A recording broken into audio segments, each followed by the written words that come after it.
sumasama sa pagboboykot sa kanila. So kami magtrabaho lang. Siguro sila ayaw nila magtrabaho, then it's up to them. So hinostis na kami. Tapos pinatayan pa kami ng aircon. Pinatayan pa kami ng wifi. Sino nagpatay, sir? Siyempre, sino ba nasa majority? Pero ano po yung... Sumagot siya yung sa isang message na pagkahaba, 1 kilometro haba. Ano pong laman? Yun na, so ang buod nun is na para bang kailangan namin sumama sa kanya na i-boycott itong Senate. Yes, sir. Yun po ba yung cue nyo? Kaya parang hindi na po kayo mag-iintay dito. Nalaman yung hindi na sila Papasok kami darating. tomorrow. Eh sila mag-boycott, okay lang. Pero kami papasok kami hanggang Wednesday. Ba't naman gagawin yun?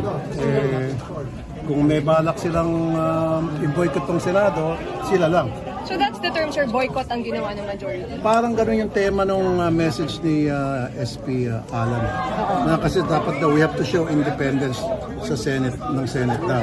Ano independence pinagsasabi niya? So, this is the answer to the walkout that the minority did last week. Hindi naman kami nag-walkout Ay, nag-walkout kami ng last time because meron sa railroad nila yung rule. Itong ginagawa namin, hindi kami nag-walkout ngayon, di ba? Sila nag-walkout. Wala naman sila, di sila susunod. So, sir, what will happen now? Pakinggan natin yung choir na kumanta. Kasi nandito naman sila eh.